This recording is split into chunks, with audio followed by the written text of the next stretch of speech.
एक छोटे से नदी किनारे बसे गांव में एक गरीब माँ अपने बेटे के साथ रहती थी। बहुत दिनों से बारिश न होने के कारण नदी सूखने लगी थी और मछलियां भी बहुत कम बची थीं। एक दिन माँ घर के लिए पानी लाने नदी के किनारे जाती है। बेटा पीछे पीछे आता है और कहता है, माँ मुझे बहुत भूख लगी है, लेकिन घर में अनाज तक नहीं बचा था।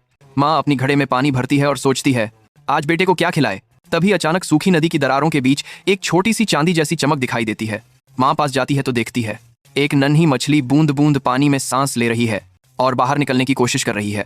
माँ सोचती है कि अगर वह इस मछली को पकड़ ले तो आज उसके बेटे का पेट भर सकता है, लेकिन मछली बहुत छोटी थी, उसे पकड़ने का मन नहीं किया। उसी समय बेटा चुपचाप मछली को देखता है, अपनी छोटी बोतल में पानी भरकर मछली के पास दौड़कर जाता है और पानी उसके चारों ओर डाल देता है। मछली थोड़ी सी तैरने लगती है। फिर धीरे धीरे माँ और बेटा मिलकर उसे नदी के थोड़े गहरे हिस्से में छोड़ देते हैं। कुछ घंटों बाद माँ और बेटा घर लौट आते हैं, अब भी भूखे लेकिन मन में सुकून लिए। अगली सुबह जब वे नदी पर लौटते हैं तो देखते हैं रात की हल्की बारिश से नदी में थोड़ा पानी भर गया था और वही मछली अपने साथ दर्जनों मछलियां लेकर किनारे आ गई थी।